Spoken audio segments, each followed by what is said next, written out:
Saludamos la presencia de nuestros directivos del Colegio de Ingenieros, así como la presencia de nuestro expositor de esta noche, el ingeniero SIP, Marc Duoroyani. Aplausos para nuestro expositor, por favor.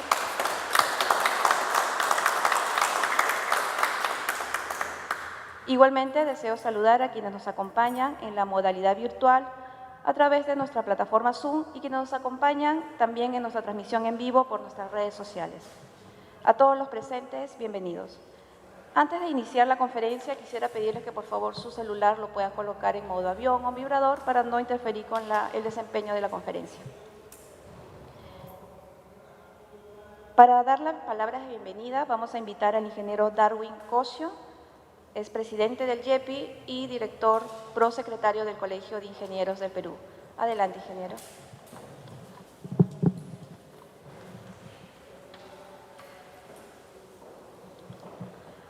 Buenas noches.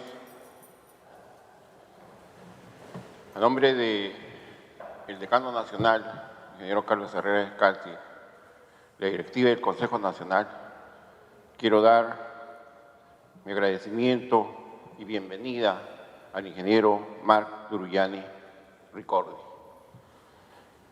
La excelente trayectoria a través de los años y trabajo desarrollado en favor de la Amazonía, reconocida a nivel nacional e internacional por la misma, creo que a él le pone una posición muy importante dentro del país. La Amazonía, pulmón del mundo, reserva mundial a la que debemos de cuidar. Son pocas las personas y los profesionales a los que le prestan mucha atención. Esta conferencia, programada por el YEPI a nivel nacional, está siendo transmitida en vivo. Y seguramente en la costa, sierra y selva de nuestro país han de nutrirse de las experiencias y recomendaciones que nos dará el ingeniero Marc Duoroyani Ricordi. Ingeniero Marc Duoroyani, muchas gracias nuevamente por estar y difundir sus conocimientos a todo el país. Gracias.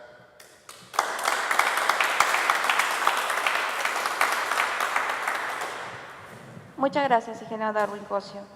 A continuación, y para presentar a nuestro expositor, vamos a invitar al ingeniero Juan Manuel Reaño. Adelante, por favor.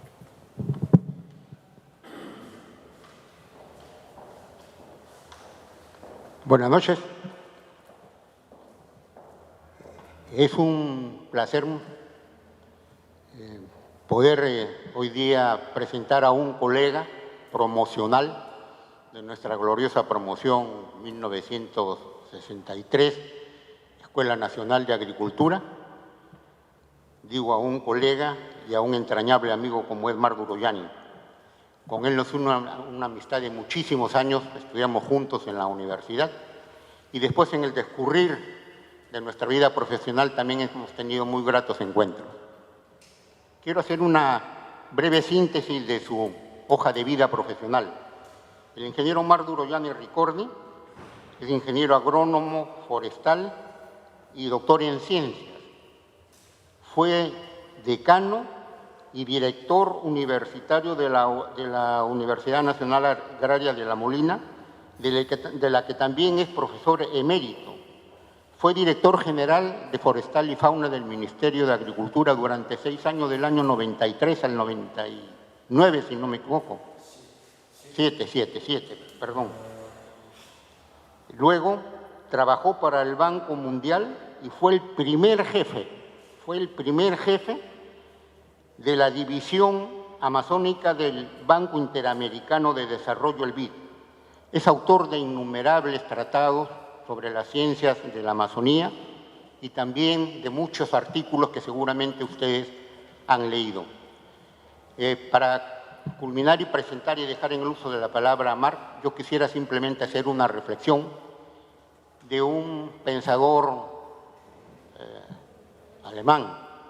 Él dijo: el hombre que trabaja un día es bueno, el hombre que trabaja un año es mejor aún, pero el hombre que trabaja todos los días, ese hombre es imprescindible. Y creo que, Mar, tú eres uno de ellos, tú eres el imprescindible. El micrófono contigo, Mar.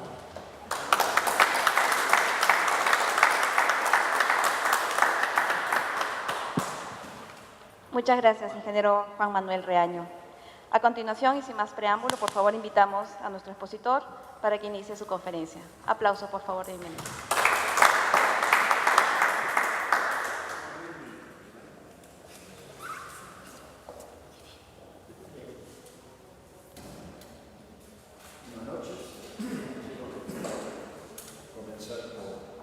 Agradecer al Colegio de Ingenieros por darme la oportunidad de estar aquí.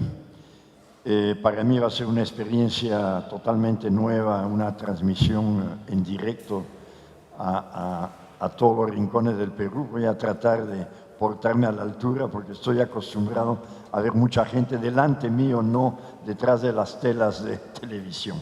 Bien, el tema que vamos a conversar es qué hacer para que la Amazonía pueda ser conservada y al mismo tiempo pueda dar suficientes beneficios a las personas que viven en ella y que dependen de ella. Entonces, quería comenzar con algunas premisas para la discusión. ¿Qué es? Aquí hay algo extraño, ¿no? Ok, estas cosas. Bien. ¿Qué es la destrucción de la Amazonía? Todo el mundo habla de eso, la destrucción de la Amazonía. ¿Pero qué significa? En realidad, para muchos, perder los bosques y su biodiversidad no es destruir la Amazonía. La Amazonía como territorio no va a desaparecer. Hay que pensar un poco en el significado de eso. Y muchos sueñan con una Amazonía cubierta de pastos, con muchas vacas, con soya, con palma aceitera. Esa es la visión de la Amazonía que tienen muchos peruanos y muchos ciudadanos en los países amazónicos y en el mundo. Entonces, la visión de la destrucción, la idea de la destrucción de la Amazonía no es igual para todos. Hay que calibrar. Entonces, destrucción de la Amazonía, en la forma como se discute públicamente, significaría conservar sus ecosistemas naturales. Lo que inmediatamente quiere decir no destruir los bosques, porque los ecosistemas naturales pues son los bosques. Si no existe bosque, no hay ecosistema natural en la Amazonía, excepto, claro, los que son acuáticos. Entonces, lo que viene enseguida, si decidimos que hay mucha luz para hasta yo tengo dificultad en leer.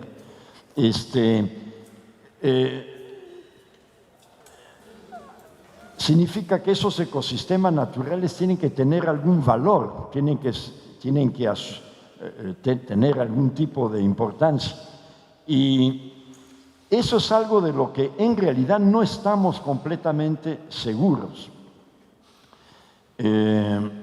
Sin embargo, la nación, a través de sus leyes, ha decidido que sí, que sí es importante conservar la Amazonía. Y entonces ahí viene el caso de los servicios ambientales. Si conservar la Amazonía implica, muchas gracias, implica esencialmente no destruir los bosques. Si no se destruyen los bosques tienen que servir para alguna cosa. Y ahí viene el tema de los servicios ambientales.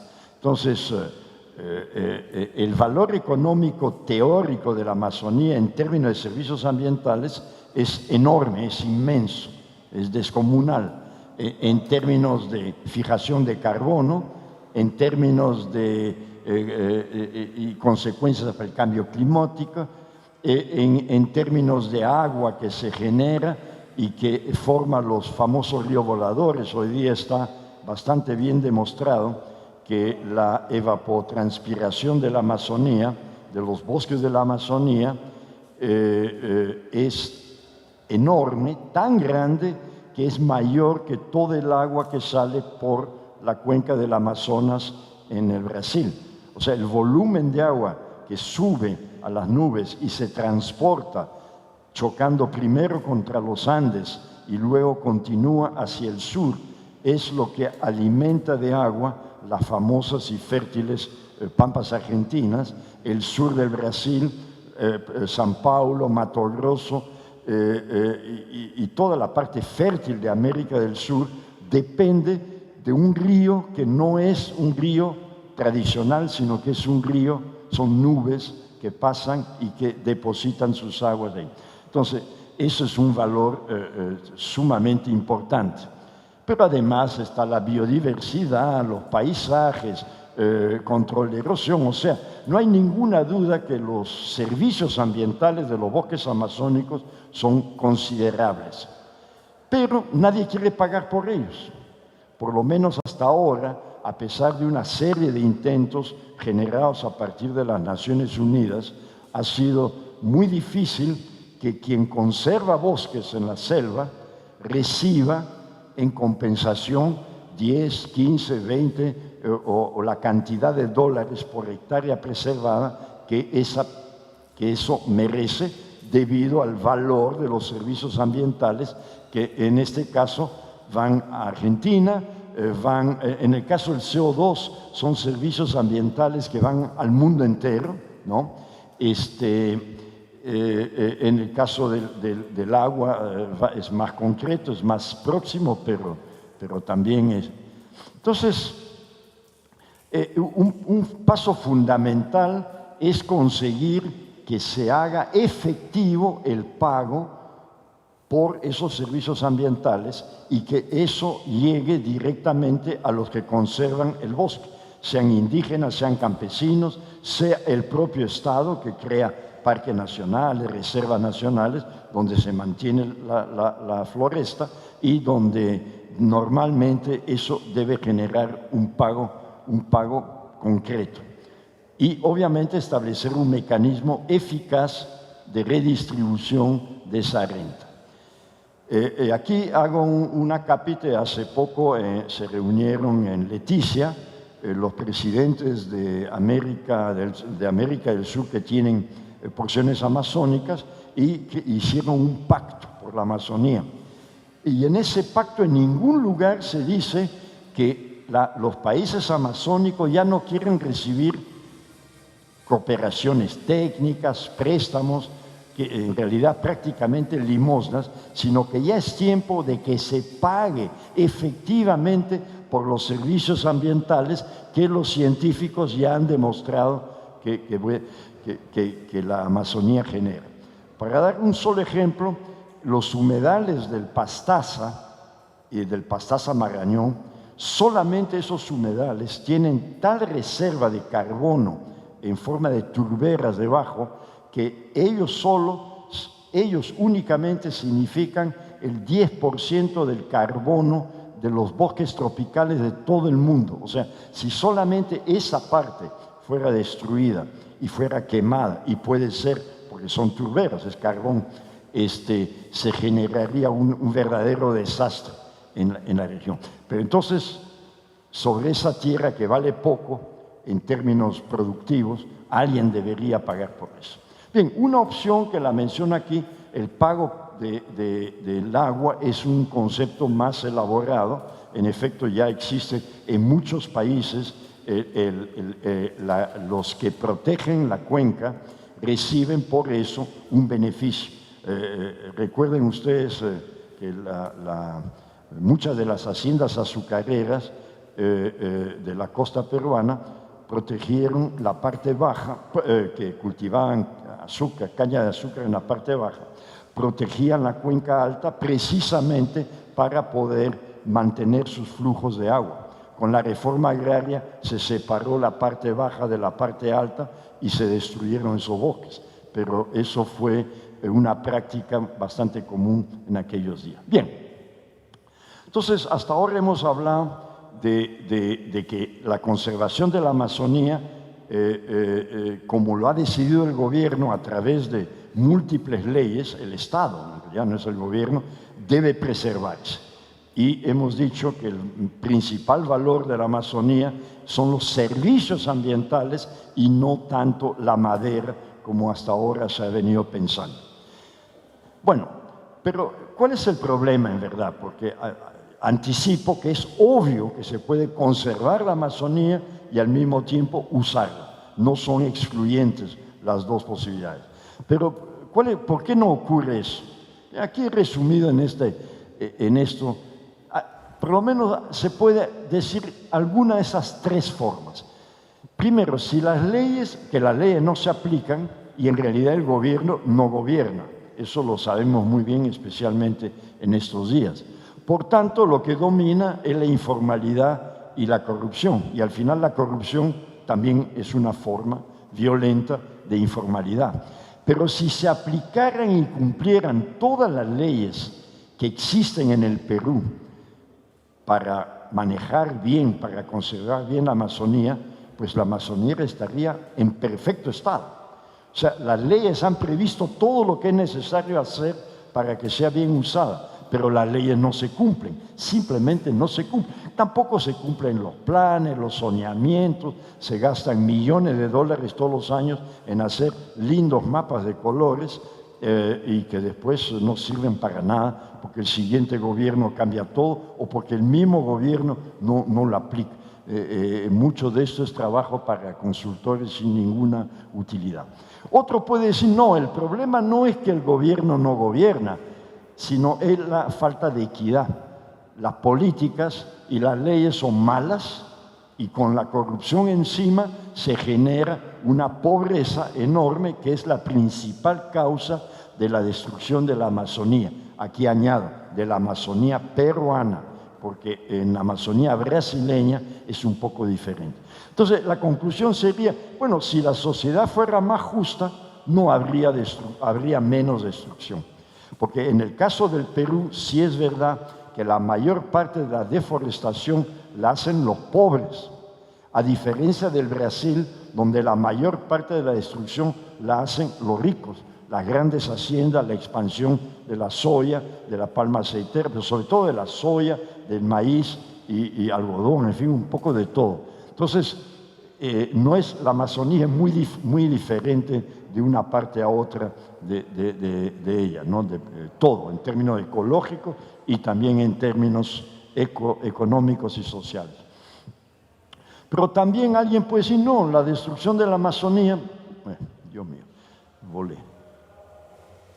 ¿Cómo regreso?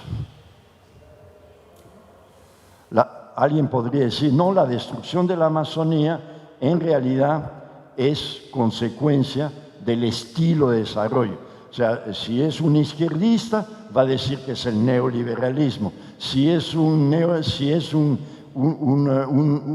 neoliberal, va a decir que es culpa del comunismo. En fin, el estilo de desarrollo siempre tiene la culpa, pero en verdad es totalmente mentira.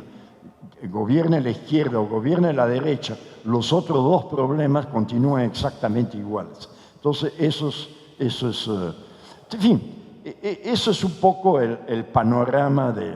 Entonces, aquí unos ejemplos. Hablábamos del desgobierno. Vean, esta invasión es en el terreno reservado por la Fuerza Aérea del Perú para construir el futuro aeropuerto de Puerto Maldonado. Si ni siquiera la Fuerza Aérea es capaz de eliminar una invasión como esa, hay gobierno. Vale la pena preguntarse seriamente. Y la invasión continúa y se acabó el proyecto del aeropuerto en ese lugar. Otra cosa, el famoso explotación de oro en todas partes. Hoy día este gobierno y algunos otros desde la época ya de Antonio Brac, algunos ministros del ambiente, hicieron todo lo que pudieron para controlar un poco la explotación ilegal de oro. Sin embargo, en verdad no ha parado. En este momento, el gobierno actual consiguió sacar a los mineros ilegales de aquí, pero se han repartido por todas partes. O sea, el problema en lugar de estar concentrado en La Pampa y en esos lugares cercanos a Puerto Maldonado, ahora se ha ido por todo el departamento de Madre de Dios, y como ustedes saben, ese problema existe igualmente en toda la Amazonía y peor en toda la sierra y hasta en la costa. La minería ilegal es uno de los peores cánceres que tiene la conservación del patrimonio natural del Perú. Bueno, después están los tubos podridos de la Amazonía en cuanto a petróleo. El famoso oleoducto norperuano ya es una reliquia histórica y obviamente basta poner el dedo encima y sale el petróleo. Y lamentablemente, debido a la falta de justicia que predomina en la Amazonía, muchos de los que rompen ese tubo son los propios indígenas, con el mero objetivo de conseguir empleo, como no tienen ninguna otra opción. Lo que hacen es evacuar petróleo en el río y luego recoger los beneficios de limpiar lo que ellos mismos ensuciaron. Eso cuando no es para robar el mismo petróleo. Entonces, aquí viene siempre en relación a lo anterior, ese es el problema de fondo. Las leyes tienen que ser absolutamente para todo el mundo. No es posible aplicar una ley en función de si la gente es pobre o rica, o en función de que tiene capacidad o no de acatar la ley. Si la ley es mala, hay que cambiar la ley, pero mientras exista la ley, tiene que ser aplicada por todos. Y lamentablemente, muchos de los problemas amazónicos dependen de esto. El pobre es declarado inocente o no es declarado inocente, porque ni va al juez. Además, simplemente se le deja seguir haciendo lo que está mal y consecuentemente cada vez el problema se agrava. Si los pobres que invaden todos los desiertos del Perú por cambiar de lugar, que construyen casas en medio de las lomas, en lugares donde no tienen ningún derecho de estar, si no se les saca de ahí, el mismo Estado, el mismo gobierno no tiene necesidad de resolver el problema de vivienda, porque se está resolviendo solo, pero a costa de un gran daño para la nación. Entonces, eso es Bien, volviendo al comienzo, entonces, si hemos dicho que la destrucción de la Amazonía es básicamente alterar sus ecosistemas de tal forma que no contribuya más a mantener los servicios ambientales, eso en verdad, ¿en qué se traduce? Se traduce esencialmente en deforestación, que es eliminar el bosque, o en degradación, que es dejar el bosque, pero sacarle todo lo bueno que había en ese bosque. Se va a un bosque y se hace el famoso descremado. ¿Qué es descremado? Saco solo la caoba, saco solo el cedro, 20 años después saco solo la lupuna, pero en fin, cada una de esas pasadas en medio del bosque es lo que se llama degradación. Y la deforestación en el Perú ya alcanzó probablemente al 18% de la Amazonía ya fue deforestada. Más adelante vamos a conversar más sobre eso. Y la degradación afecta posiblemente al 50% de los bosques amazónicos que todavía están parados. O sea, 20% ya no tiene bosque y del 80% restante, la mitad, o sea, otro 40% en relación al territorio amazónico, está degradado en niveles variables. Bien, ¿qué pasa cuando se degrada? Cuando se deforesta, aparecen las quemadas. Y aquí después voy a insistir mucho sobre eso. Y eventualmente incendios. Cuando hay degradación se producen incendios. Quiero explicar bien lo que está pasando en la Amazonía y que ha generado todo ese escándalo mundial, culpa de Bolsonaro, que habla demasiado y ha hablado de estupideces, y él mismo ha provocado lo que ha pasado a nivel mundial. O sea, él mismo se ha buscado el problema hablando de algo que existió siempre. Todos los que conocemos la Amazonía sabemos que hay una época de quemadas. Cuando viene la estación seca, toda la madera que ha sido derrumbada por los que expanden la agricultura, tienen que quemarla para dar lugar al plantío. Y de paso también queman los pastos y también queman los residuos de cosecha. Entonces, eso es algo que ha existido siempre.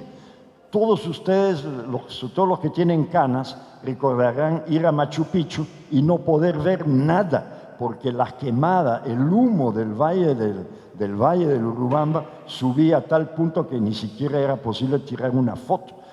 Pero ha habido momentos en que no se podía aterrizar en Pucallpa, en que no se podía aterrizar en Puerto Maldonado debido a las quemadas gigantescas. Pero esas quemadas no son incendio. Incendio es cuando se quema el bosque. Y en este escándalo que ha surgido a nivel mundial, no se ha quemado, escuchen bien, ni una hectárea de bosque. Lo que se ha quemado son los bosques derrumbados, es la madera tirada al piso. Eso es lo que se ha quemado. Y se han quemado los pastos. Ahora ustedes dirán, pero sí se ha quemado, porque pareciera que sí. Pero lo que se ha quemado no es la Amazonia. En los países europeos, y cuando hablan de eso, no saben bien de lo que hablan. Lo que se ha quemado es el cerrado brasileño, que es un bosque seco parecido al que tenemos en Lambayeque y Piura. Lo que se ha quemado es la Chiquitaña en Bolivia, que es otro bosque seco. Lo que se ha quemado es el Chaco, que es un bosque recontra seco. Eso sí se incendia. El bosque tropical húmedo, en principio, no se incendia. ¿Pero por qué he puesto incendio aquí? Porque excepcionalmente sí puede haber incendio. Ya ha ocurrido en Brasil, unos 6, 7 años atrás, hubo una seca tan prolongada, tan fuerte, que la napa freática se fue a 100, 150, 200 metros abajo. Y ahí sí, la vegetación estaba tan seca que realmente ahí hubo incendio. Y eso se ha producido también en Madre de Dios. En el año 16 hubo 3 pequeños incendios en el bosque natural. Pero a priori, en este escándalo mundial no ha habido quema de bosque natural amazónico. No ha habido. Entonces, todo ese bla, bla, bla sobre los incendios en la Amazonía se refieren a deforestación, no realmente a incendios. Es muy importante la diferencia. ¿Por qué? Porque gente como el presidente Macron dijo que había que reforestar lo que se había incendiado. La idea es absurda, porque la gente que quemó esos bosques no quiere reforestar, quieren plantar maíz, yuca, plátano, lo han hecho, o los brasileños quieren plantar soya, o sea, no lo han hecho, no es incendio del bosque. No es lo mismo que pasa en Australia, en California. En este momento todavía se están quemando los bosques de Siberia. Esos son verdaderos incendios. Esto no fue incendio. Bien, después, todo eso ¿qué implica? Claro, en los dos casos implica desperdicio de madera, de agua, de tierras, de biodiversidad, implica contaminación. Entonces, aquí otra vez es lo mismo. Si ustedes ven, esto es bueno, primero repito, el incendio, el bosque natural o cultivado, las plantaciones se incendian y puede ser subterráneo. La quema, que es lo que está ocurriendo aquí, este es un bosque ya completamente degradado. Ustedes ven por la línea de fuego, en realidad es una chacra que han quemado. Y aquí se ve claramente lo que estoy diciendo. Son chacras que se queman, son pastos en verdad. Entonces, lo que ha alarmado al mundo es eso. Y repito, eso pasa todos los años, desde hace más de 60 años en la Amazonía. Se quema todos los años, se quema eso. Esta vez, porque Bolsonaro hizo tanto escándalo, repercutió negativamente. También porque hay más conciencia ambiental ahora en el mundo que antes. Bien, entonces, ¿qué hacer? Ahora vamos a lo práctico. Bien, hay dos cosas que se deben hacer. En primer lugar, obviamente hay que controlar la deforestación y también la degradación. Y eso en realidad quiere decir, vamos a estabilizar la frontera agropecuaria forestal. Lo otro, porque hay gente en esa región y es una región muy grande para solamente aprovecharla en función de servicios por los que, como ya dije, todavía no se paga, entonces hay que estimular el desarrollo económico. Y sí se puede. Entonces veamos un poco la situación de la Amazonía en este momento. ¿Cómo está? Esto es una información previa para la discusión que viene después. En este momento el 20% de la Amazonía es área natural protegida que depende del CERNAMP o depende de las regiones. El 17% es tierra indígena y comunal. Los bosques de producción donde se saca madera legalmente es otro 17%. Los humedales, los ríos, 3%. Entonces, con bosque todavía habría un 60%. 60%, sí. 60 millones, disculpe, estoy confundido. Disculpe, he confundido área con... Estaba hablando de área. El total deforestado oficialmente es 9%. Voy a llegar solo hasta ahí. Y esto sobre un total de 72 millones. Pero aquí viene lo siguiente. Ocurre que la superficie de bosque que queda, esta es la versión oficial, o sea, según los datos del Estado, 60 millones de hectáreas. Pero lo más probable es que haya solamente 55 millones de hectáreas. Los datos, el gobierno peruano, como todos los gobiernos amazónicos, disimula la realidad para parecer más buenito ante la opinión pública. Y posiblemente en lugar de 9 millones deforestadas oficialmente, lo más probable es que ya haya 14 millones, lo que equivaldría al 18% de la Amazonía. Eso importa y no importa, y se basa en lo siguiente. Cuando en este momento todas estas estadísticas están basadas en 72 millones de hectáreas, pero cuando yo estudiaba en La Molina, y mis colegas aquí presentes también, la Amazonía tenía 77.8 millones. Se ha reducido la Amazonía. Un truco estadístico, claro, obviamente así parece que la Amazonía está mejor que antes o que está mejor de lo que es. Entonces eso, después vamos a ver la importancia de eso. Bien, aquí estoy elencando una serie de medidas que hay para controlar la deforestación. Yo propongo moratoria de construcción de carreteras en bosques naturales. Como vamos a ver, las carreteras son el principal factor de deforestación, porque para deforestar hay que llegar normalmente con un camión y hay que poder tener maquinaria, o en fin, hay que tener acceso. Después, una moratoria de venta o cesión de uso en tierras cubiertas de bosques. Y aquí vuelvo atrás. Después vamos a continuar con esto. Después hay que rediseñar la política forestal, modificar la legislación sobre el bosque de protección, enfrentar seriamente la minería ilegal, aumentar el área protegida, y pongo como signo de interrogación por indígenas, y tomar y hacer realidad el manejo. Bien, hablemos primero de las moratorias. Voy a dar un pulo adelante. No, disculpen. Pero el asunto es el siguiente, para aclarar ese aspecto.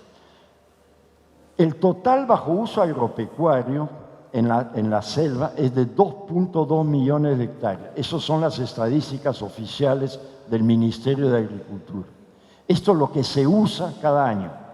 Pero han deforestado 9 millones oficialmente, pero en realidad 14 millones. O sea, la intensidad de uso de la tierra es mínima. Entonces no tiene ningún sentido expandir la frontera agrícola cuando se tiene 6 millones de hectáreas aquí sin uso, ya deforestadas, o peor, 2 millones a 14, se tiene 12 millones de hectáreas sin uso, ya deforestadas. Entonces, por eso hablo de moratorias. Por eso hablo de moratorias. Si las carreteras son el fundamento del avance de la agricultura sobre los bosques, lo que hay que frenar es la construcción de carreteras. Y miren ustedes, el 60% más de los 115.000 kilómetros de carreteras a 2014 eran vecinales. 60% estaban en la selva, es decir, con bosques. Cada alcalde, cada autoridad local construye su propia carretera en medio del bosque a buscar madera o a hacer cualquier otra actividad económica. Pero todas son ilegales. Pero claro, el Ministerio de Transporte luego viene y las legaliza. Entonces, esto es un tema crucial. Si queremos evitar la expansión de la agricultura sobre los bosques que todavía existen, es fundamental frenar la construcción de carreteras, vamos a decir, por 10 años no se construyan carreteras. ¿Y en qué se usa el dinero que no se gasta en carreteras nuevas? Se gasta en mejorar las carreteras en las tierras ya deforestadas, ya abiertas para la agricultura. Bueno, hay asuntos como la hidrovía. O sea, es absurdo que un país como el Perú, que tiene los ríos más con mayor caudal del planeta, no pueda tener una hidrovía razonable. Y una hidrovía, ¿qué es? No es necesariamente un canal, es simplemente facilitar la navegación de embarcaciones de un porte suficiente como para ser económicamente rentable. Bueno, ahora finalmente, después de décadas de empujar la idea de las hidrovías, ahora hay un proyecto para hacer una y lamentablemente los que se oponen son los ambientalistas, que son ellos mismos los que habían luchado para que se hagan hidrovías, porque es el sistema obviamente más económico, más ambientalmente razonable, pero en fin, el pretexto, y quizás sea cierto, y es que el estudio de impacto ambiental está mal hecho. Si está mal hecho hay que mejorarlo, pero la hidrovía es una gran solución. No voy a hablar de ferrovías. La otra condición, la otra moratoria debería ser restringir la venta de tierras, o sea, restringir la venta a tierras ya deforestadas. O sea, no vender más bosque, si se quiere preservar el bosque que queda. Si sobra bosque, si sobra tierra sin usar, ya deforestada, ¿qué sentido tiene de seguir vendiendo tierra con bosque para hacer agricultura? Eso tiene que parar, por lo menos por un cierto tiempo. Porque esto no es un dato mío, pero mire, estos son los fuegos que se han detectado recientemente, el mes pasado, en Puerto Maldonado, en Madre de Dios. Y vean dónde están los fuegos. Todos los fuegos están sobre la transamazónica. O sea, la relación entre la deforestación que provocan las carreteras a lo largo de esto y los fuegos en consecuencia es tan obvia que es decir, no hay necesidad de mayor demostración, no hay mayor estudio a hacer. Bien, otro tema que quería conversar es el tema de la cuestión forestal. Antes de... si la vocación del bosque natural es por servicios, lo que hay que conseguir es que, como ya dije antes, es que se pague por eso. Pero en el Perú, el manejo forestal, o sea, una cosa es la gestión forestal, que es macro, es lo que se hace desde Lima o se hace desde Iquitos, es la gestión del sector forestal. El manejo se hace en el bosque y lamentablemente la ley vigente, que es la misma desde hace 50 años, ha habido 5 leyes, pero las 5 leyes han repetido exactamente la misma modalidad de dar concesiones. ¿Qué es una concesión? Se entrega 50.000 hectáreas a un propietario y se le dice, tú manejas el bosque, yo te voy a controlar, dice el Estado. Pero el Estado no tiene capacidad de controlar nada, como ya vimos al comienzo. Entonces, y además la función del propietario es ganar dinero. O sea, él no pide una concesión para no hacer dinero. Y su función no es cuidar de los servicios ambientales que son importantes para todos los peruanos y para todo el planeta. ¿Qué tiene que ver el concesionario con eso? El concesionario quiere producir madera y está dispuesto a hacerlo de forma sostenible. Quiere decir que va a dejar que los bosques vuelvan a crecer. Pero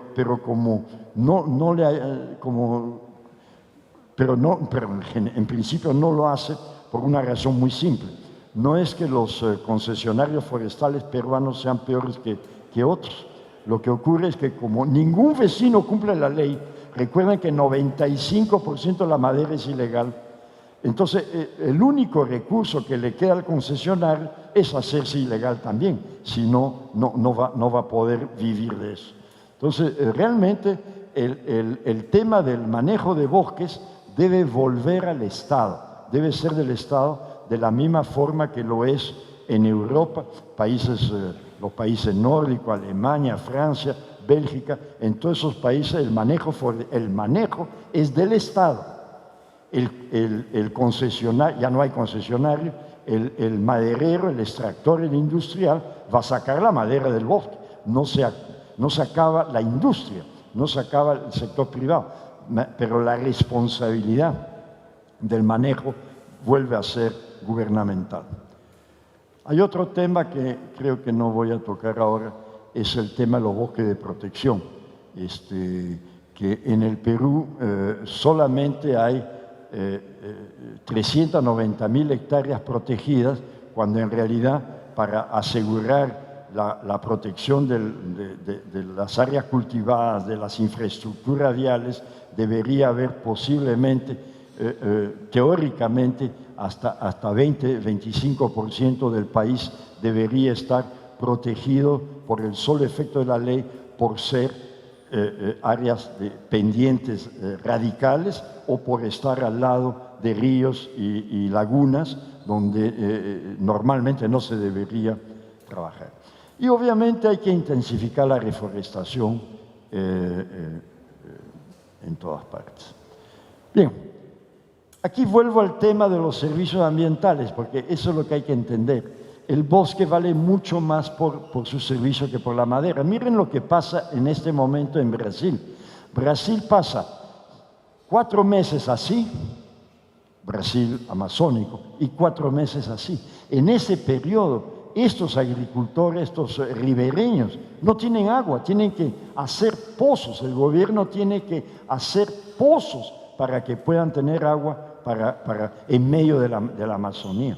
Entonces, ¿eso por qué? Eso es por la deforestación que colombianos, ecuatorianos, peruanos, bolivianos hacemos de aquí arriba, en la parte alta de la Amazonía, que provoca esos...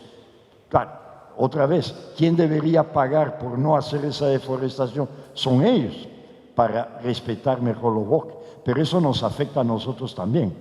Entonces, este tipo de situaciones nunca debería producirse. Esa es la típica situación que termina en una inundación. Minería, no voy a hablar de esto, porque lo único a decir sobre esto es reconocer que los recursos minerales existen. O sea, en la Amazonía hay recursos minerales y no tiene mucha lógica no usarlos. Y existe forma de usar inclusive el oro aluvial en una forma sensata, en una forma que no cree las tragedias con el mercurio desparramado por todas partes. Eso existe mucha forma. Básicamente hay que tirar el poder de los pequeños patrones, que son casi todos gente de mal vivir, narcotraficantes que reciclan su dinero en esa minería ilegal, compran dragas, tractores y explotan principalmente a los operarios, a los obreros que bajan de Puno o de Cusco, que son maltratados y que son carne de cañón de esa gente. Entonces, si uno elimina ese intermediario y se organiza a los operarios, perfectamente se puede determinar áreas en cada sector del río donde se puede hacer eso, áreas donde no se puede, y perfectamente se puede restaurar, ahí sí, restaurar los bosques en las áreas degradadas por la mineración. Yo he visto hacer eso en el Brasil y se puede hacer. Bueno, hidrocarburos, hay muchas formas de usarlos sin ocasionar daño. Hacer represas hidroeléctricas, barrajes, ¿por qué no? Si se hacen bien. Obviamente no hacer Pongo de Mancerich, que sería una amenaza letal para todos los que viven aguas abajo por el enorme volumen de agua que represaría, pero sí represas como Mazán o Pauya Cushabatay, que recogería el agua que sale de un parque nacional y justo abajo estaría esa represa, puede funcionar perfectamente bien. Y no hay que olvidar que la línea de transmisión, cuando se habla, por ejemplo, de la interconexión entre Iquitos y el resto del Perú, la interconexión eléctrica, es que al hacer esa interconexión se hace obviamente con torres de transmisión, y esas torres siguen el camino más corto y pasan por el aguajal que yo mencioné antes, que podría ser causa de una debacle, porque es el que tiene la mayor cantidad de carbono acumulado en el subsuelo. Entonces, porque las líneas de transmisión en Brasil o aquí se transforman en los caminos de entrada de los agricultores informales. Entonces, uno dice, bueno, no hay ningún problema con la línea, no se hace para hacer agricultura, pero sin duda que va a haber si se hace. Bien, aquí volvemos a algo que comenté al comienzo. En este momento los indígenas ya tienen, me parece haber dicho, 17 o 18 millones de hectáreas. Es mucho, pero no está dicho, o sea, el 23% de la Amazonía peruana la tienen ellos. Parece bastante, pero ellos posiblemente no van a proteger esa tierra siempre. Por el momento, es verdad que como hay muy pocos individuos, esas tierras parecen estar en buen estado. Pero de aquí a 20, 30 años, nadie puede garantizar que las tierras indígenas van a seguir tal como están. Entonces, no hay una garantía segura de que esas tierras indígenas protejan el bosque. Después hay 28% de la selva en áreas naturales protegidas. Pero otra vez parece bastante, pero las únicas que protegen sin personal, sin gente dentro, esas áreas son los parques nacionales, son las que se llaman de uso indirecto, pero esas ocupan no 28%, sino 14%. Y aún esas están sin manejo efectivo. O sea, lo que digo es que cuando uno dice, pero si hay mucha tierra protegida, ¿no? 51% de la selva está protegida por indígenas y por áreas naturales protegidas. Pero no es verdad, lamentablemente. Lo único seguro, más o menos, porque no está bien manejado, es este 14%, que son los parques nacionales. Las reservas nacionales, recuerden, se hacen con los indígenas dentro. Las reservas comunales son con los indígenas dentro. Y ellos, como lo están haciendo en este momento en el Brasil, están reclamando el derecho a hacer agricultura de todo tipo, están reclamando el derecho a hacer minería. Y de hecho, ya existen numerosos grupos indígenas en la Amazonía que ayudan a los mineros a sacar oro, o en el Brasil a sacar piedras preciosas, o lo que sea. Entonces, lo que quiero decir es que a pesar de ese número tan enorme, realmente eso no existe. Bien, hasta ahora hemos visto lo que es para frenar la deforestación. Pero ahora veamos qué se hace para la gente que vive ahí, porque tienen derecho obviamente a vivir y a vivir bien. Bueno, lo primero que hay que hacer es intensificar el uso de la tierra ya deforestada. ya vamos a ver, aumentar la productividad, que es bajísima, organizar la minería, como ya acabo de comentar, exigir normas más severas para la explotación de hidrocarburos, usar cautelosamente la hidroenergía. O sea, son cosas que ya las he mencionado desde otro ángulo. Apoyo técnico efectivo a las comunidades, hacer realidad el pago por servicios ambientales, que ya mencioné varias veces, ampliar y mejorar el turismo, revisar la política pesquera amazónica. Y aquí hago otro comentario.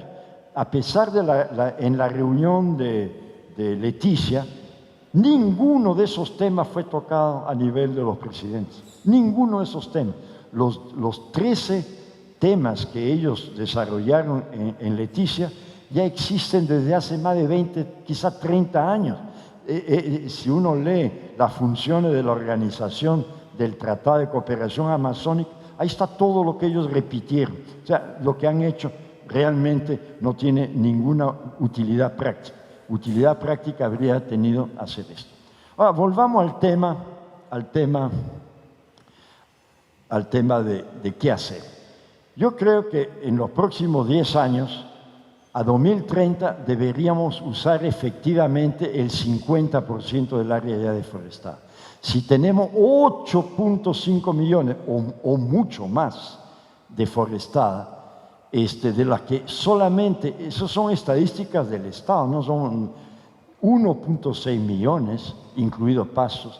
Por Dios, tenemos mucho espacio para ampliarla, usar más tierra. O sea, no hay necesidad de buscar muy lejos no hay necesidad de abrir 1 hectárea a más para poder desarrollar la Amazonía perfectamente.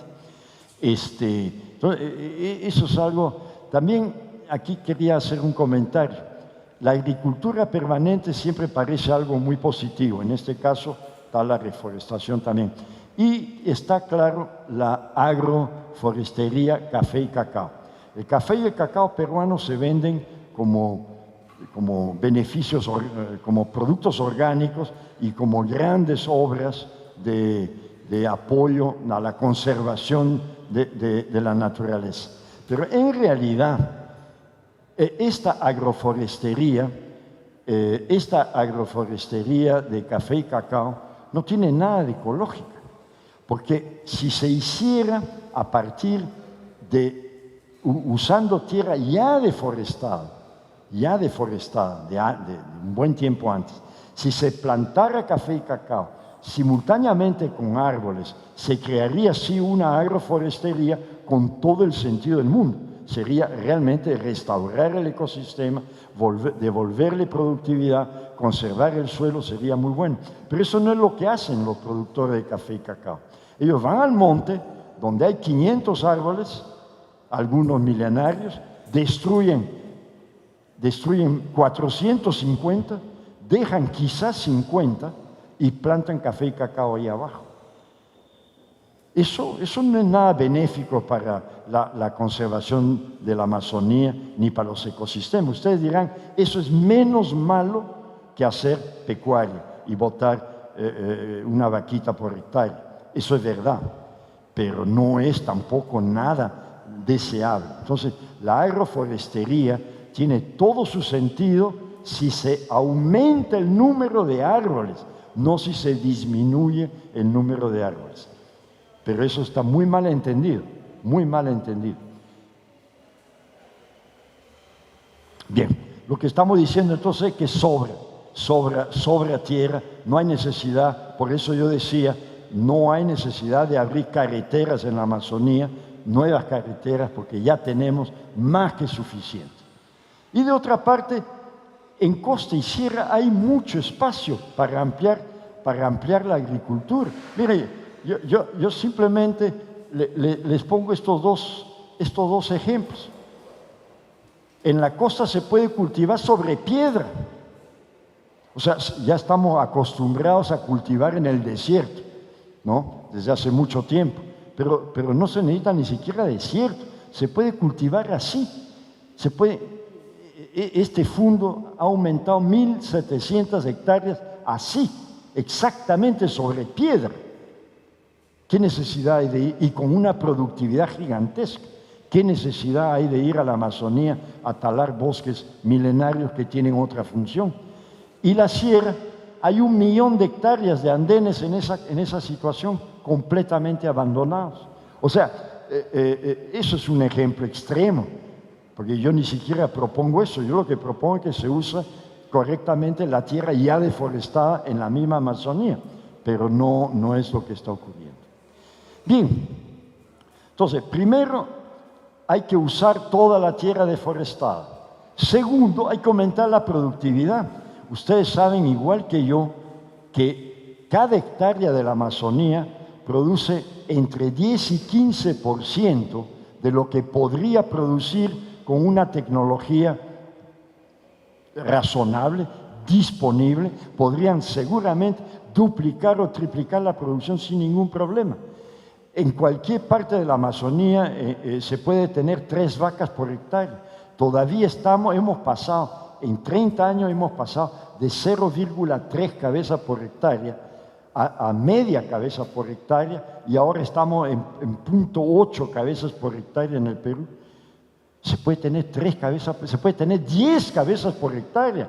Técnicamente es perfectamente factible, pero yo no digo irnos tan lejos. Yo apenas estoy proponiendo duplicar la producción. El cacao es menos de 1/6 de lo que podría. El café es 1/3 o 1/4 de lo que podría. El arroz, no hay ningún cultivo amazónico, salvo experimentos de algunos productores especiales, pero no hay ningún cultivo que produzca siquiera 1/3 de su potencial. Entonces, ¿para qué otra vez seguir deforestando si basta con usar bien lo disponible? Entonces, para eso, claro, se necesita concluir la regularización de la tenencia de tierra, porque nadie invierte en tierra que no se sabe de quién es. Mejorar la red y calidad de las carreteras en tierra ya deforestada. El flete es uno de los problemas principales de los productores en cualquier parte del mundo, y en la Amazonía particularmente. Los caminos son impasables la mayor parte del año. Y brindar servicios públicos adecuados y brindar asistencia técnica y financiera a los agricultores. Yo, cuando llego a este punto, ya repetí esta charla 2 veces, detesto hacerlo, pero lo estoy haciendo. Cuando éramos jóvenes, otra vez, todos recordamos las camionetas del SIPA, ¿no? Del Servicio de Extensión Agrícola, camionetas amarillas donde había un ingeniero y un monte de productos, semillas, experimentos, e iba de chacra en chacra, saludar al agricultor y decirle: oye, ¿por qué no pruebas esto? No hagas así, hazlo de otro modo. O sea, todo eso ha desaparecido. Hoy día no hay extensión agrícola. Y la investigación también está muy floja. Cuando uno ve lo que esta gente investiga, uno ve que no están investigando lo que realmente necesitan los productores de la Amazonía para aumentar su productividad. Entonces, eso es algo que se puede hacer. Eso es algo que los presidentes de Leticia debieron discutir, porque eso es igual en todos los países, menos en Brasil, en las grandes propiedades donde sí se produce bien. De otra parte, no hay nada contra la agricultura intensiva. Hay un continuo escándalo contra la palma aceitera. Dios mío, no tenemos ni siquiera 150.000 hectáreas de palma aceitera y tenemos 8 millones de hectáreas deforestadas. ¿Qué sentido tiene oponerse? Claro, la palma aceitera tampoco debe entrar al monte, debe quedarse en los 8,5 millones deforestados. Y eso es lo que está haciendo, dicho sea de paso, la palma aceitera, pero yo prefiero palma aceitera Entonces, y aquí repito, limitar la agroforestería a más árboles, nunca menos árboles. Y no hay ningún problema con utilizar gran parte de esos 8 o más millones de hectáreas sin uso en reforestación. ¿Y por qué no eucalipto? También hay una especie de manía contra el eucalipto o el pino. No es lo mejor, pero es mucho mejor que nada, y sí es muy rentable. Entonces, esas son cosas, o sea, todo es una cuestión de escala. Nadie quiere ver toda la Amazonía llena de eucalipto, pero tener el Brasil tiene en este momento 7,5 millones de hectáreas de eucalipto y pino. Entonces, no veo por qué no podemos tener. Bien, aquí hay otro tema. Los indígenas ya tienen 23 millones de hectáreas. Ya tienen. ¿Y qué se hace 23 millones de hectáreas en comunidades nativas, etc.? ¿Qué se hace para ayudarlos? Ellos son un propietario, son el mayor propietario de tierras del Perú y son 350,000, vamos a decir 400,000 indígenas. Entonces hay que ayudarlos a usar bien su tierra. No hay, así como no hay servicio de extensión para los agricultores, para los ribereños, para ellos no hay nada. Nada, absolutamente. Lo más que hay es un puesto de salud y una escuelita. Entonces, eso es un tema que hay que enseñarles a usar su tierra. Y ellos podrían hacer perfectamente manejo forestal, porque tienen la mente hecha a eso. Ellos sí podrían hacer un excelente trabajo en eso. Manejo de vegetación secundaria, en fin, tienen toda clase de posibilidades. Algo se me ha ido otra vez. Bueno. No importa. Básicamente, esto es el mensaje que tengo para concluir, es que el país ha decidido conservar la Amazonía, se desgarra las vestiduras diciendo eso, y se puede, si se consigue que los que reciben los beneficios por los servicios paguen por ello. Pero eso implica inclusive nosotros mismos en esa sala, porque el agua que llega a la costa y que sirve para los cultivos casi hidropónicos que mostré, también viene de la Amazonía. La recarga de los glaciares viene de esa transpiración de los bosques amazónicos. Pero hay otros que pueden pagar más. El mundo entero, por el cambio climático, y los países que reciben la lluvia de la Amazonía en cantidades enormes, todo eso tiene que ser pago. El que recibe agua debe pagar, etc. Eso. Pero de otra parte, es perfectamente factible hacer de la Amazonía una región altamente productiva, que contribuya de verdad al Producto Bruto Interno, que contribuya de verdad a la calidad de vida de los habitantes de la selva. Realmente eso va a depender de la ecuación. Si no se deforesta y hay tanta tierra deforestada, vamos a usar toda esa tierra deforestada y vamos a elevar la productividad. Eso es básicamente así de simple es. Y no es difícil para un gobierno asumir eso y hacerlo. Requiere requiere una decisión política de frenar carreteras nuevas en la selva, mejorar las existentes, requiere de una decisión política de recrear verdaderos servicios de extensión rural y financiamiento, y requiere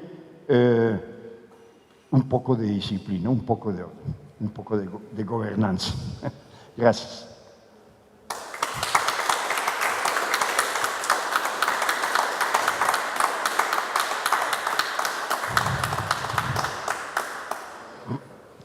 Estoy a disposición.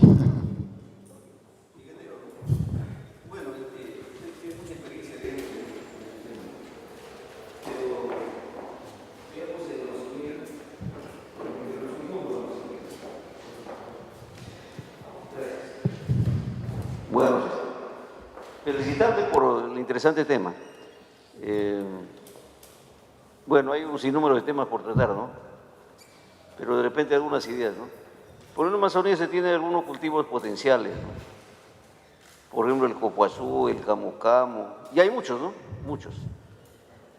Pero, ¿qué falta? A veces las decisiones políticas, las políticas nacionales y políticas regionales, ¿no? Por ejemplo, el caso de Madrios.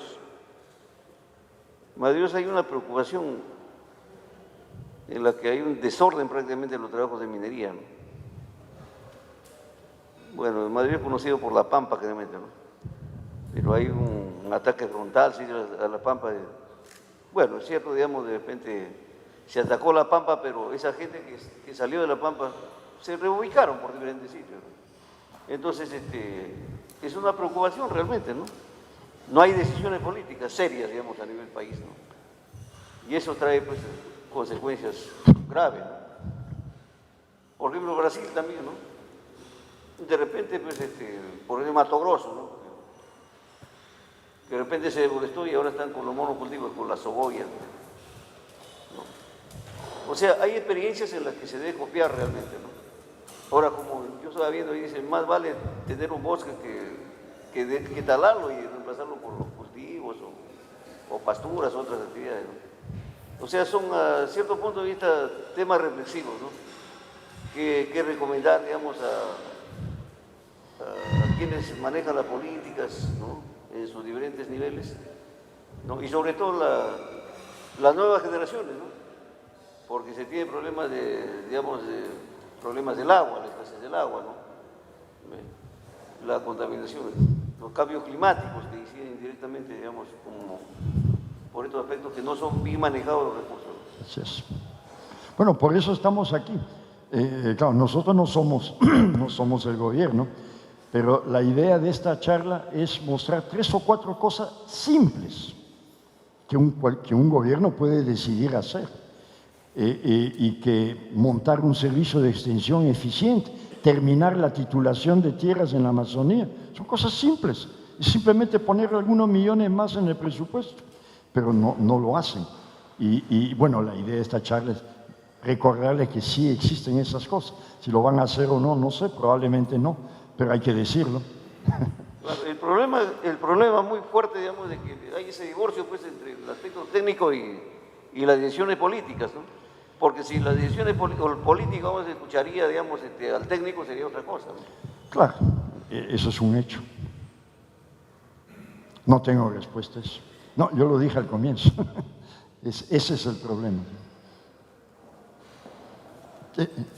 ¿Qué quiere que le diga? No tengo nada que decir de eso.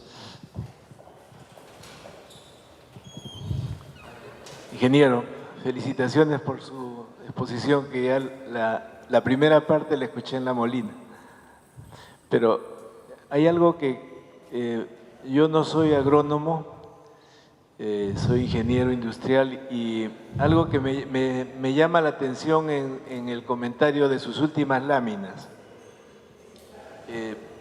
Tenía la idea yo que la selva era una promesa de rentabilidad para quienes deciden mudarse allá.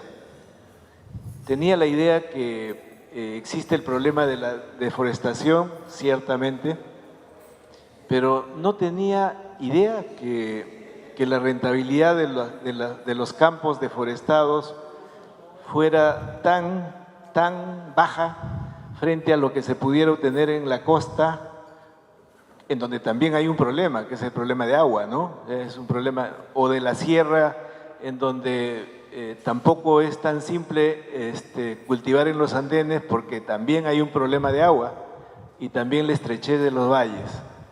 No me cierra la ecuación, o sea, en el hecho que la selva no sea prometedora con las tierras cultivables frente a una mejor expectativa en la costa, porque siendo así, entonces vengámonos a la costa, ¿algo así?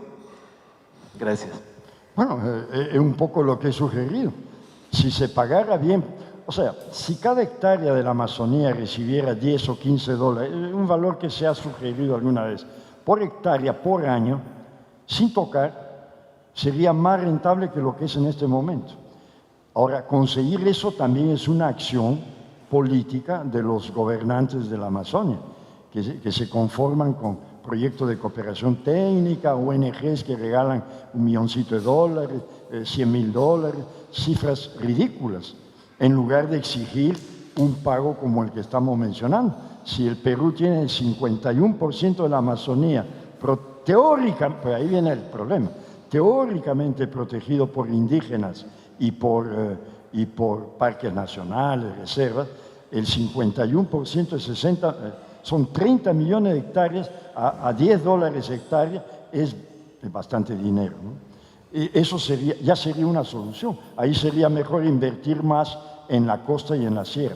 Pero ya se ha deforestado 8 millones oficialmente, 14 millones en realidad, y no se usa. Entonces, el siguiente paso es usar la totalidad del área deforestada y sin uso. Es la cosa más absurda, haber tirado el bosque, haber construido carreteras, hospitales, ¿cómo se llama? Escuelas, porque hay gente, y no cultivar. Eso es lo que más llama la atención cuando uno va en la Amazonía. Uno recorre kilómetros y kilómetros de carretera, no ve ni una vaca, no ve nada, ve tierra pelada o purma, mucha vegetación secundaria que tampoco produce. Entonces, eso es lo primero. Y lo otro ya es pasar a elevar la productividad. Son esos dos caminos que yo digo son fundamentales. Y con eso no estamos abandonando la selva. Es simplemente una decisión de los gobiernos nacionales y regionales de ocuparse seriamente de investigación y extensión agrícola y financiamiento rural, que no existe más. Entonces, y con eso se podría perfectamente atender eso. Y claro, el Ministerio de Transporte no seguir construyendo caminos por aquí y por allá. Ahora vi que hay uno que va de Genaro Herrera a Angamos, que va al río Yavarí. ¿Para qué? ¿Qué sentido tiene? De ese lado del Brasil solo hay indio. Entonces, ¿cuál es la razón de construir ese camino? Claro, yo sé la razón. Hay cedro, hay caoba, esa es la razón que mueve la mayor parte de las carreteras. Ilegales, 100% ilegales. Entonces, pero sí yo creo que hay solución fácil. Ahora los ministros de Agricultura ya tienen parte de la solución. El ministro o la ministra en este caso, juntarse con el ministro de Transporte y decidirlo. Lo pueden decidir para el presupuesto del próximo año. Puede salir del Congreso. Es así de simple. Por eso esta vez, porque yo siempre que hago charlas enfatizo en el porqué, en la parte más científica. Esta vez quise limitarme a cómo resolver el problema. Y como dije bien al comienzo, si se cumplieran las leyes que ya tiene este país, no habría ningún problema en hacerlo. No, hay un problema ahí de autoridad, de gobernanza. Gracias, ingeniero.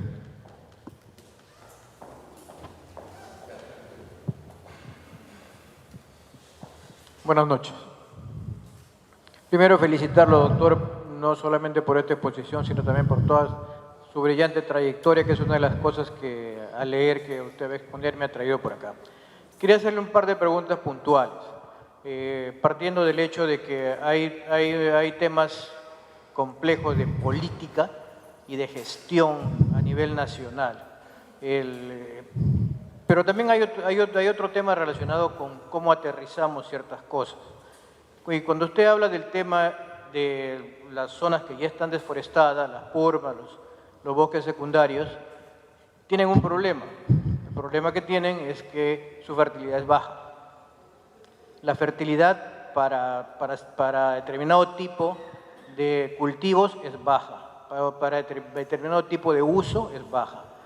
¿Cómo podríamos mejorar eso? Así puntualmente, uno. Y lo segundo es, interesantísimo el tema, ya sabemos que es un tema económico, el hecho de que, ¿por qué? Si las comunidades tienen un territorio, están peleando muchas de ellas por conseguir la titulación, estas son las personas que más conocen cómo se maneja el bosque porque tienen cientos de años manejándolo.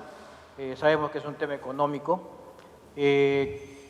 ¿Cómo podría ser, según su opinión, el mecanismo que se podría utilizar para empoderar más a estas comunidades y poder darles este manejo?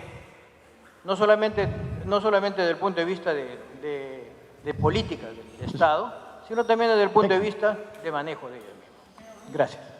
La respuesta en realidad ya la di. Si los agricultores para la primera pregunta suya, ¿cómo usar bien lo ya deforestado? Repito, el primer paso es titulación, porque para usarla bien, porque es tierra infértil, ya está degradada muchas veces, pero lo primero es saber quién es el dueño. Y no se sabe. Todavía la mayor parte de esa tierra no está titulada.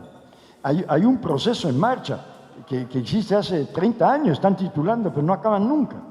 Eso es urgente acelerar. ¿Por qué? Porque ese es el mecanismo para que alguien invierta en esa tierra. Porque obviamente resolver el problema de la baja fertilidad, de la erosión que ya existe, porque son muchas veces pendientes fuertes, de conseguir semilla certificada, de conseguir ganado de buena calidad que va a engordar, conseguir manejar correcta, requiere inversiones.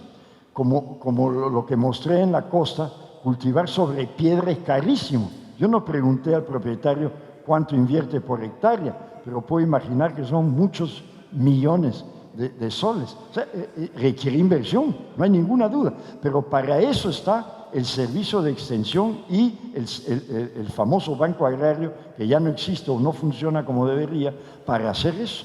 O sea, así como hay inversionistas en la costa, los puede haber en la selva, en la medida en que puedan comprar tierra. Pues no pueden comprar porque no se sabe quién es el dueño. Entonces, pero sí es perfectamente factible. En el caso de los indígenas es un poco diferente.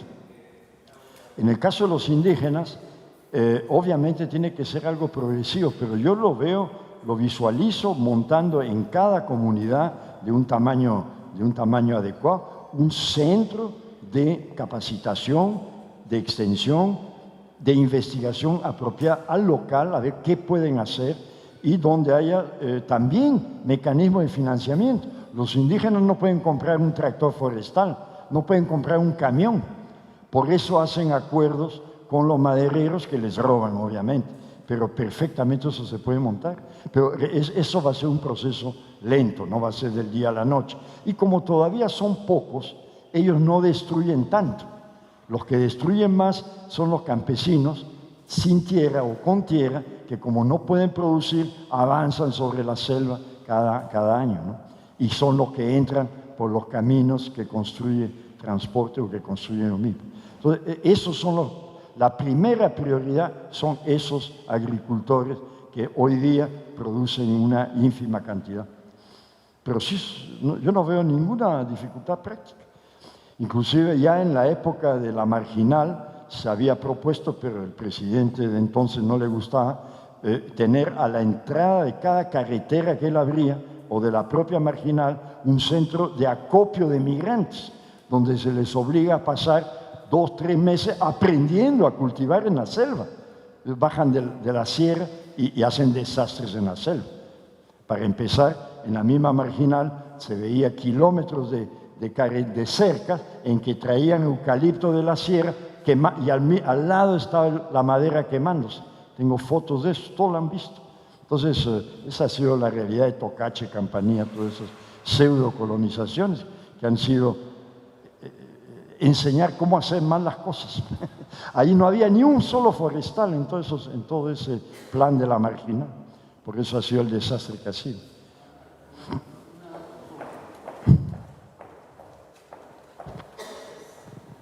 Una consulta, estimado Mar.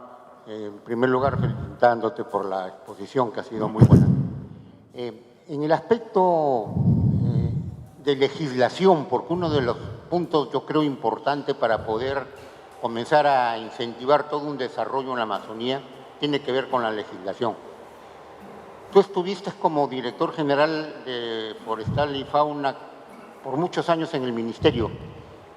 Desde el año 70 y tantos a esta fecha, cerca de 40 años, ¿cómo ha evolucionado todas estas leyes que tienen que ver con lo que tú estás reclamando en este momento con el desarrollo forestal? Es una parte importantísima porque sin legislación no hay nada. No, yo pienso que, bueno, primero hay la legislación agraria, que es una cosa, y la forestal, que es otra.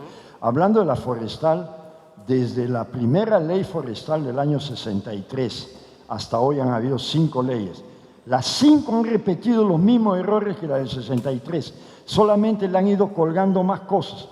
Es como en el Banco Mundial tienen la figura del árbol de Navidad. El proyecto comienza un árbol bien fuerte, recio, con un objetivo concreto. Ahí pasa por todos los expertos, cada uno le cuelga. Uno le cuelga la mujer, el otro le cuelga los indios, el otro le cuelga derechos humanos, el otro le cuelga la salud, y el árbol el proyecto se va al tacho. Y eso es lo que ha pasado con la ley. La ley forestal actual, yo he escrito varios artículos sobre eso, es absolutamente incumplible. Hay que cambiarla totalmente, no solo por lo que he mencionado, es un mamarracho.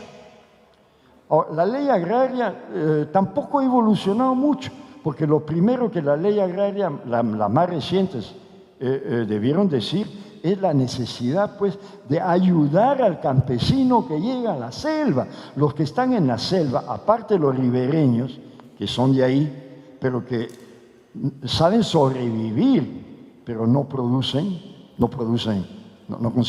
producir superávit, no consiguen exportar nada. Por eso ellos son los madereros, son los que sacan madera, son los ribereños, los que pescan son los ribereños, los que cazan son los ribereños. O sea, los ribereños son gente muy respetable, pero no son parte, o sea, ellos son un problema aparte. Los que destruyen el bosque no son los ribereños, son la gente que baja la sierra. Y eso necesitan ayuda, porque no tienen cómo saber trabajar. O sea, bajan de una terrazas gigantesca de andenes y van a la selva. Pero en la selva no hacen andenes, en la selva hacen el surco a plena pendiente, porque es más fácil, porque no tienen dinero ni asistencia técnica para hacer surcos que retendrían un poco el suelo y el agua. Entonces, volvemos siempre a lo mismo. Las nuevas leyes agrarias tampoco se han ocupado de ayudar al campesino y de darle el dinero para trabajar. Todos los agricultores del mundo reciben dinero antes de la cosecha, pero los de la selva no reciben nada, nunca. O sea, no reciben ninguna ayuda. Claro, hacen lo que pueden, porque esos campesinos serranos terminan simplemente sobreviviendo a costa de destruir el bosque. Y avanzar, y avanzar, y avanzar. ¿Por qué avanzan? Porque como no consiguen comprar abono y ni siquiera saben abonar, al cabo de 2 años, lo que ocurre en lugares de suelos fértiles en la selva, que los hay, les gana la mala hierba. Entonces, en lugar de combatir la mala hierba, que no saben cómo combatirla, abren un nuevo bosque, porque durante 2 o 3 años no van a tener mala hierba. Y cuando la mala hierba crece, que es un indicador de fertilidad, igual van a abrir una vez más. Entonces, es un problema, es ridículo, es un desperdicio total del patrimonio natural de ellos mismos y de todos nosotros. No, las leyes están hasta las patas. Hay que reformar toda la legislación del sector agrario. ¿Tendremos alguna otra pregunta más?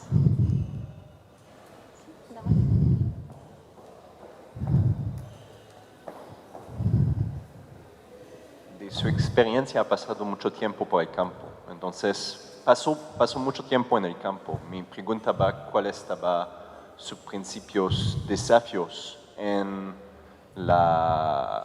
su función cuando trató de lograr sus objetivos en el campo? Yo soy forestal, o sea, y en realidad soy entomólogo, entonces mi desafío en el campo era colectar insectos, pero no, mucho de mi tiempo en la selva era como entomólogo, forestal. No, ok, cuando fui director general forestal tratamos de montar muchas de las cosas de las que he hablado, cuando fui jefe del sector forestal. Creamos los distritos forestales paralelos a los distritos de agua para administrar precisamente la relación agua-bosque, ¿no?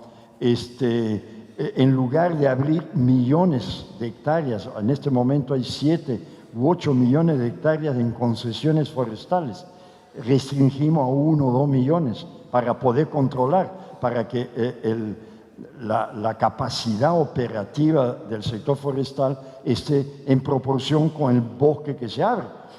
Ahora han abierto todo y no tienen cómo controlar. O sea, los mayores desafíos siempre han sido, estoy tratando de pensar lo que en resumen es el mayor desafío que lo he visto en Rondônia, he trabajado mucho en el Brasil y aquí, es poner en el campo extensionistas, agrónomos, capaces de enseñar algo al agricultor. local. El agricultor local no sabe mucho, pero sí sabe más o menos cómo defenderse en el lugar en que está. Si el extensionista, el agrónomo que viene de fuera, no sabe mucho más que él y con experiencia práctica, y no aprende primero a escuchar y después aplicar, va a ir mal. Y bueno, y además ahora no hay extensionistas, o sea que ni siquiera se da más ese problema. Pero ese es un problema constante. La mayoría de los técnicos agrónomos forestales vienen del ministerio, vienen de la agencia de cooperación. ¿Aquí en el Perú? No hay. O sea, no, vienen del ministerio. O sea, pero no hay extensionista forestal, no existe. No existe. Existen funcionarios que controlan la extracción, que hacen planos, que hacen mapas de color, pero en el campo no hay. Hay los que reforestan, que es otro grupo, eso sí hay. Ahora, no son de cooperación, no hay mucho tampoco. La mayor parte son nacionales, son de los ministerios, de las regiones, de las universidades. ¿Qué piensan de los programas Red Plus de las Naciones Unidas que quieren dar un valor a los servicios ambientales de los bosques? No, ha habido toda clase de propuestas, toneladas de estudios, pero todavía nada se concreta. En el Perú no se concreta. Eso es lo que yo decía, si cada hectárea protegida de bosque pudiese tener 5, 10, 15 dólares por hectárea año, si se demuestra que es protegida, no tendríamos más problemas. Ha habido el Programa Nacional de Bosques del Ministerio del Ambiente, comenzó a hacer eso, comenzó en la época de BRAC. En mi opinión funcionó bastante bien, pero era una gota de agua en un universo muy grande. No hay más nada. No funciona aquí, ¿no? Miles de consultores, ingenieros forestales, consultores, han ganado mucho dinero haciendo estudios, eso sí, pero nada fue aplicado. Tenemos una última pregunta. Ingeniero, yo radico en Cusco y estoy cerca a Puerto Maldonado. Cuando uno viaja de Puerto Maldonado hacia Río Branco, tenemos la transoceánica, ¿no?, que se ha construido para el desarrollo de toda la macrosur y, por lo tanto, influencia en el desarrollo del país. Pero uno pasa por los pueblos del Perú y ve un índice de vida y pobreza bastante grande. Cruza la frontera y ve que los pueblos brasileños están bastante desarrollados. En su opinión, ¿a qué se debe? Esa es una pregunta, y la otra, me gustaría saber cuál es su opinión acerca de la central de Iñapari, que actualmente no se ejecuta, pero está dentro del proyecto de Inambari, no Iñapari, Inambari, ¿no? No se ejecuta, es una central que debe producir 4 gigavatios de energía, ¿no?, inundando miles de kilómetros ¿no?, entre las fronteras entre Puno, Cusco y Puerto Maldonado, ¿no? ¿Cuál es su opinión sobre la misma? Ok, efectivamente, el Brasil en general está mucho más, la Amazonía brasileña está mucho más desarrollada que la nuestra. Y eso es debido, en parte, a que los estados son realmente entes autónomos.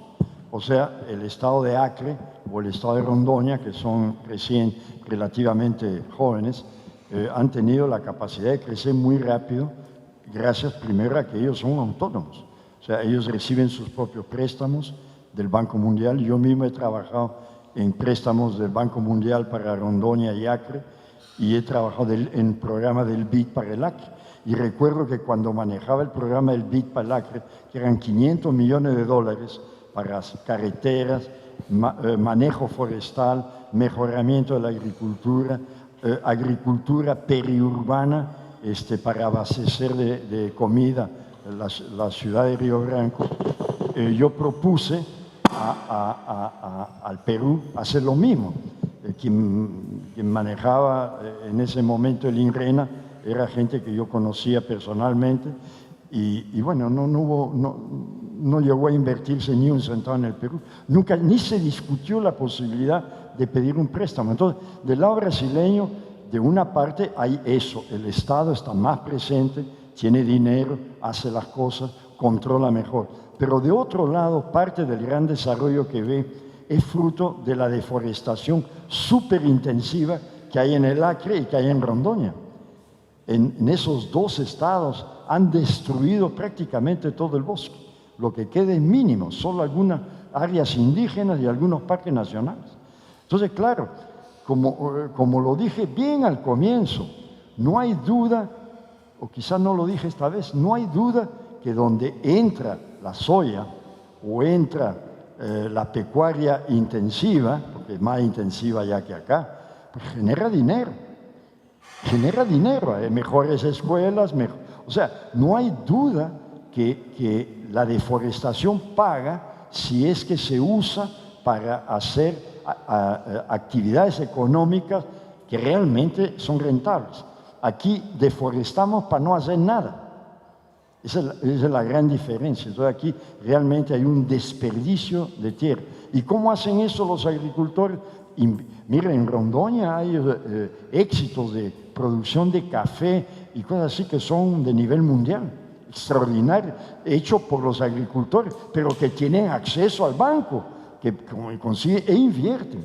Finalmente, agricultura tecnificada es una cuestión de inversión. Entonces, eso explica el mayor desarrollo. Y tienen excelentes aeropuertos.